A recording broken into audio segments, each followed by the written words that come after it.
Halo sobat investor, jumpa lagi di channel Investor Jelata. Kali ini saya akan membahas ya salah satu saham yang mungkin semingguan terakhir ini sering masuk berita ya, yaitu emiten Petrosi ya dengan kode ticker PTRO ya, yang sudah ada beritanya ya yang akan dibeli oleh Prayogo Pangestu ya, lewat emiten cuan ya, yang kode tickernya CUAN itu ya. Nah, ini PTRO perusahaan apa sih? Mungkin teman-teman juga ada yang belum tahu ya. Terus sebagus apa sih PTRO? Nah, simak terus ya video ini sampai akhir gitu ya. Oke, sebelum kita mulai saya juga ingin menginformasikan beberapa video yang sudah saya buat ya. Di sini ada emiten-emiten yang akan membagikan dividen interim ya, dengan cum date-nya dari tanggal 10 sampai dengan 14 November. Lalu ada juga pembahasan tentang Pura Delta Lestari ya, alias Demas ya, yang kuartal 3-nya turun 98%, tapi apakah masih ada harapan gitu ya untuk dividen jumbo? Nah, bisa disaksikan di video ini. Lalu ada tentang Astra International, ada juga Nelly ya yang labanya naik 135% nih. Nah, semua video ini nanti linknya saya taruh di link deskripsi ya. Bisa teman-teman tonton kalau berminat. Oke, ini berita di Rabu ya, 8 November. Cuan resmi umumkan rencana akuisisi saham PTRO ya. Jadi sebelum 8 November juga udah berembus isu-isu tentang pembelian saham Petrosi oleh Cuan ya, tapi resminya di 8 November ya. Akhirnya terjawab sudah spekulasi terkait ekspansi PT Petrindo Jaya Kreasi alias Cuan ya, yang dimiliki oleh Pak Prayogo Pangestu ya, yang akan membeli sebagian saham Petrosi ya. Akuisisi ini dilakukan Cuan melalui PT Kreasi Jaya Persada ya, jadi entitas anak langsung dari Cuan ya. Terus yang dibeli kira-kira ini ya, berdasarkan perjanjian beli saham ya, jadi udah melakukan perjanjian pembelian saham ya, sebanyak 342,9 juta saham ya. Jadi saham ini miliknya si Caraka Reksa Optima ya. Jadi Caraka Reksa Optima itu salah satu pemilik dari Petrosi ya. Nanti kita bahas juga ya siapa pemilik Petrosi saat ini ya. Lalu jumlah 342,9 juta saham itu mewakili 34% dari keseluruhan modal yang disetor dan ditempatkan di Petrosi ya. Jadi kalau transaksi ini terjadi berarti nanti Cuan melalui PT Kreasi Jaya Persada akan menguasai 34% sahamnya Petrosi. Nah, Petrosi itu perusahaan apa ya? Jadi dia ini ya, multidisiplin kontrak mining ya. Jadi kayak kontraktornya di tambang-tambang ya, batu bara. Lalu ada engineering, ada procurement and construction and oil gas service ya. Nah, tapi dia juga sudah mulai masuk ke jadi pemilik tambangnya juga nih, bukan cuma yang mengelola tapi juga sudah mulai jadi pemilik tambangnya ya. Nah, ini semuanya yang lainnya ya, bahkan ada pendidikan ya.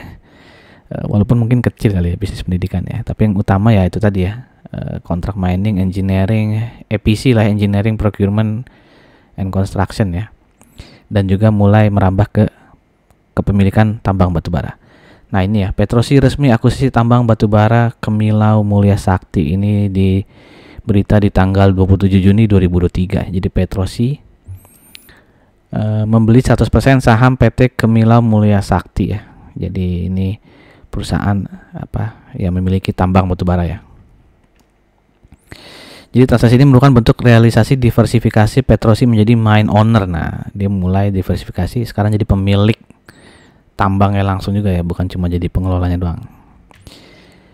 Oke, lalu kita kilas balik ya sejarahnya Petrosi ini ya. Di tahun 2022 ya, itu sebelum dimiliki oleh Caraka Reksa Optima, itu pemilik pengendalinya ya, itu adalah Indika Energi ya, alias INDY itu ya.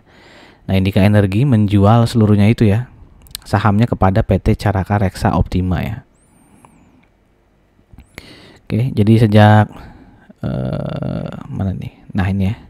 Jual saham PTRO, Indika Energi dapat cuan 2,19 triliun. Ini berita 29 Juni 2022 ya. Jadi tahun lalu Indika menjual semua sahamnya kepada PT Caraka Reksa Optima ya. Oke, jadi mungkin harga jual ini ya 2,19 triliun itu ya. Jadi itu juga mungkin yang menyebabkan ya Indika Energi harganya turun terus ya, karena dia kehilangan pemasukan juga tuh dari Petrosi ya kan. Biasanya dia dapat laba ya dari Petrosi, tapi karena Petrosinya sudah dijual ya, jadi kehilangan revenue ya. Makanya kalau teman-teman yang ngikutin Indika Energi ya, itu kan dia pendapatan dan profitnya turun banyak ya di tahun 2023 ini ya. Karena Indika Energi mungkin ingin shifting ya ke energi terbarukan gitu ya, terus ada motor listrik juga gitu ya. Nah, apakah akan berhasil ya, itu waktu yang akan menjawab ya, ke diversifikasi Indika Energi berhasil atau tidak ya. Oke, balik lagi ke PTRO ya. Jadi setelah Indika Energi menjual sahamnya kepada Caraka Reksa Optima, Caraka Reksa Optima ya, jadi memiliki 89,8 ya. Dia sempat melakukan tender offer juga tuh ya. Jadi setelah tender offer dia menguasai 89,8% dari saham Petrosi ya. Publiknya hanya 10,2%. Nah, Caraka Reksa Optima itu dimiliki oleh ini ya, orang terkenal juga nih, Haji Romo ya. Haji Romo Nitiyudo Wahyo kali bacanya gitu ya. Nah, beliau ini Haji Romo ini memiliki 80% sahamnya si PT Caraka Reksa Optima ya, pada saat membeli dari Indika Energi ya. Nah, tapi di tanggal 31 Mei nih ya, di tanggal 31 Mei 2003 itu ada perubahan kepemilikan di Caraka Reksa Optima ya. Yang tadinya 80% dimiliki oleh Haji Romo, sekarang Haji Romo hanya memiliki 39,77% dari saham PT Caraka Reksa Optima ya. Itu sisa yang dua usaha karya energi juga turun ya, dari 20% jadi 13,56. Nah, terus ada pendatang baru nih ya yang memiliki Caraka Reksa Optima, itu PT Sentosa bersama Mitra sebanyak 27%. Nah, PT Sentosa bersama Mitra ini dimiliki oleh Bapak Happy Hapsoro ya. Ya, jadi Happy Hapsoro. Nah, ini judul beritanya kan, Happy Hapsoro memborong saham PTRO. Ya, jadi dia membeli sahamnya si Caraka Reksa Optima itu ya. Oke. Nah, Happy Hapsoro ini adalah suaminya dari Puan Marhani ya, Ibu Puan ya, yang juga memiliki emiten Raja ya kalau nggak salah ya. Itu dimiliki juga oleh Happy Hapsoro ini. Oke, nah pada saat ini ya, per 31 Oktober 2023 ya, sekarang PT Caraka Reksa Optima hanya memiliki 51,5% ya. Kalau tadi kan setelah beli dari Indika lalu tender offer tadi dia sebanyak 89,8% ya. Nah, sekarang di Oktober nih setelah dicek tuh hanya sisa 51,51% ya. Lalu ada Maybank nih, ternyata sekarang ada di sini ya 10,4%, dan PT Sentosa bersama Mitra yang tadi ini juga dimiliki oleh Bapak Happy Hapsoro tadi ya. Jadi Sentosa bersama Mitra ini ya, selain juga memiliki saham di Caraka Reksa Optima, dia juga memiliki saham sendiri ya di Petrosi ini ya. Lalu si pemilik Caraka Reksa Optima itu ya, si Bapak Haji Romo itu memiliki juga ya secara pribadi ya 1,9% saham si Petrosi ini. Sedangkan komisaris dan direktur-direktur lain tidak ada ya, hanya si Bapak Haji Romo ini yang memiliki saham ya secara pribadi. Nah, PTRO ini ya operasionalnya bisa dilihat di sini ya, di Pulau Jawa, Kalimantan, Sumatera, Maluku, dan juga di Papua ya. Oke, sebelum kita masuk ke financial reportnya, saya mengajak teman-teman yang mungkin saja baru mampir di channel ini, atau teman-teman yang sudah sering mampir tapi belum subscribe, ayo dong di subscribe ya. Dan jangan lupa klik loncengnya agar tidak ketinggalan berita-berita yang mungkin bermanfaat untuk teman-teman. Oke, kita lanjut ya ke financial report tahunannya ya, flashback ke 2022, di mana pendapatan dari Petrosi naik 19% ya, dan profitnya naik 26% menjadi 607 miliar ya. Di tahun ini ya, di kuartal 1 dan kuartal 2 bisa lihat sini agak berbeda ya. Kalau revenue-nya naik ya 41%, di kuartal 2 juga naik 34%, tapi untuk masalah profit di kuartal 1-nya masih profit 49%, tapi di kuartal 2-nya turun 7,54% ya, dibandingkan profit kuartal 2 2022 ya, yang tahun lalu 126,35 miliar. Kuartal 2 tahun ini hanya 116,82 miliar ya. Nah, Petrosi ini belum mengeluarkan laporan keuangan kuartal 3-nya ya, jadi kita tunggu saja laporan keuangan kuartal 3-nya. Nah, ini gabungan ya dari Januari sampai Juni ya. Pendapatannya itu naik 32,7% ya. Lalu beban usahanya juga tapi naik ya 32,38 sehingga laba kotornya naik 34,62% ya. Nah, tapi setelah dipotong beban-beban administrasi, lalu ada pajak dan sebagainya, itu laba yang bisa didistribusikan kepada pemilik entitas itu hanya naik 0,43% ya. Oke. Jadi beban administrasi naik nih ya, lalu beban keuangan ya, mungkin nih ada bayar hutang juga itu naik ya. Apalagi nih yang naik nih? Ya itu ya, beban keuangan dan beban administrasi naik cukup banyak ya. Oke. Nah, laba per sahamnya juga, earning per share-nya itu ya naik sedikit ya. Ini sama ya, mungkin dibuletin sama dia gitu ya.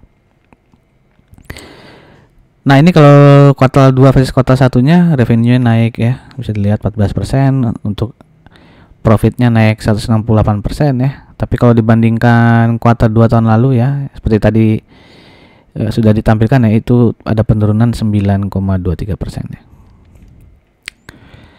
Nah, dengan laporan keuangan kuartal 2 tadi yang disetahunkan ya, PR dari Petrosi ini 12,52 ya. Jadi termasuk tinggi lah ya, dilihat histori dari tahun 2017 sampai sekarang ya. Di 2014, tapi sebelum-sebelumnya dia hanya di 5, 3, 4 gitu ya. Lalu PBV-nya juga cukup tinggi nih ya dibandingkan histori dia dari tahun 2017 ya. Paling tinggi malah sekarang ya. Yang tadinya di atas di bawah 1 kali, sekarang di atas 1 kali nih, 1,14. ROE-nya tidak terlalu tinggi juga, lumayan lah 9% ya, tapi masih kalah dibandingkan histori dia nih ya, yang selalu di atas 10% ya, kecuali tahun 2017 ya, 4,6 ya. Lalu DR cukup tinggi nih ya, 2,06 kali nih ya, cukup tinggi nih. Nah, Petrosi ini masuk ke sektor energi ya, dengan subsektornya oil, gas, and coal ya, dimana per dari subsektor ini rata-ratanya 5,77. Jadi bisa dibilang Petrosi terlihat mahal ya dibandingkan average subsektornya. Lalu PBV 1,96 ya. Ya berarti masih rendah ya ini si Petrosi ya, 1,14. DR-nya 0,67. Nah, DR-nya ini ya memang terlihat besar ya si Petrosi ya, sampai 2 kali ini ya. Nah, kalau kita bandingkan dengan beberapa saham yang berkecimpung di batubara ya, Adaro, ABMM, MCL, KKG, ITMG, dan Bukit Asam, PTBA ya, bisa lihat di sini earning per share-nya paling rendah ya, iya ya, termasuk paling rendah lah ya ini Petrosi ya, earning per share-nya. Lalu PR-nya juga yang paling tinggi nih ya, dibandingkan Adaro, ABMM, MCL, dan lain-lain ya. PBV-nya 3 tertinggi lah ya, tapi masih masih lebih besar dibandingkan Adaro, ABMM, dan juga ITMG dan KKGI ya. ROE-nya paling kecil lagi nih si Petrosi ya. DR-nya paling gede ya. Jadi DR-nya paling utang paling banyak, ROE-nya paling kecil ya. PR-nya paling besar gitu ya. Ya, jadi kalau menurut saya pribadi kalau secara rasio ya, kurang menarik ya. Cuman kalau secara karena sentimen akan diakuisisi oleh Prayogo Pangestu ya, mungkin secara saat dia akan ada momentum ya, mungkin ya. Ada alasan gitu untuk harganya naik ya, atau dinaikin ya, quote unquote ya. Oke, lalu kita lihat chart teknikalnya di sini ya. Bisa lihat di sini sempat ini nih, mungkin ada yang volume tinggi sekali nih, mungkin saat pertama kali isu akan dibeli oleh Prayogo Pangestu beredar mungkin ya, makanya volumenya naik banyak ya, sempat harganya naik tinggi juga sampai hampir 5.000 ya, tapi akhirnya closing ke bawahnya lagi tuh ya. Nah, bisa lihat di sini ya, dia bisa dibilang masih sideways di antara 3.630 sampai dengan 4.450 nih ya. Mungkin nanti kalau akuisisinya sudah resmi gitu ya, mungkin bisa ada kenaikan lagi. Yang pasti dia ada gap sangat terbuka lebar di sini ya, karena dia habis bagi dividen ya. Dividennya tinggi sekali kalau nggak salah tahun lalu ya, karena dividen payout ratio juga tinggi. Nah, itu dia langsung gap down berapa kali tuh ya, dengan gap paling tingginya yang di atas ini ya, di 5.325 gitu ya. Ya, biasanya kan gap tertutup, biasanya ya, tidak selalu ya. Nah, tertutupnya kapan juga kan nggak ada yang tahu ya. Ya mungkin masih bisa berharap lah kalau apa kalau profit dia nanti di kuartal 3 kuartal 4 semakin baik ya mungkin bisa tertutup ya gap itu ya. Oke, kita lihat dividen historinya di mana bisa lihat di sini ya. Dari 2017 rutin ya rutin ya membagikan dividen saat pandemi pun rutin membagikan dividen. Biasanya dividennya kecil tuh ya 40%. Dividen payout ratio-nya kecil biasanya 40%, 38, 24, 24. 2021 absen ya, 0 nih ya. Jadi 2021 absen ya, 2022 langsung dibales nih ya. Dibayar tuntas nih ya, 186% dividen payout ratio-nya ya. Atau mungkin karena pemilik baru ya, pengen ngerasain dividen jadi kasnya ada nih ya, kasnya lebih. Oke, kita kasih DPR 186% ya, makanya tahun lalu tuh dividennya 1150 tuh ya. Jadi dividen itu bisa mencapai 26% ya, luar biasa ya. Nah, bagaimana dengan prediksi dividennya untuk tahun depan ya, maksudnya laba tahun 2003 seperti apa? Nah, tadi kan earning per share PTRO sampai Juni itu hanya 0,0109 US dollar ya. Kalau kita asumsikan ya performa dari PTRO ini Januari Juni ya, terus di sampai Desember entah sama ya, berarti kita kalikan 2 kalinya gitu ya. Itu berarti earning per share kira-kira 0,0218 ya. Kalau kita kali 15.500 itu berarti sekitar 337,9 rupiah ya. Nah, dividen payout ratio-nya ya kalau kita moderat aja lah ya, jangan terlalu optimis akan sama nih ya 186% sih. Feeling saya sih nggak akan sama 186% ya dividen payout ratio-nya. Jadi kita moderat aja misalnya 40% di sini ya. Asumsi 40% dividen payout ratio-nya, maka dividennya 135,16 ya. Nah, harga closing di hari Jumat ya. Karena videonya dibuat dari Jumat, itu di closing di 4.100 ya. Sehingga dividen yield-nya kira-kira 3,29 ya. Kalau teman-teman punya sahamnya di harga 4.100 ya. Nah, bagaimana menurut teman-teman? Apakah Petrosi menarik ya untuk secara dividen yield ya, atau lebih menarik untuk dapatin capital gain-nya ya dengan memanfaatkan momentum ya akuisisi Petrosi oleh Pak Prayoga Pangestu? Bagaimana pendapat teman-teman? Apakah lebih baik mencari capital gain di Petrosi ini atau menunggu dividennya gitu ya? Silakan tuliskan pendapat teman-teman di kolom komen. Demikian saja dari saya, sampai jumpa di video-video berikutnya. Salam jelata.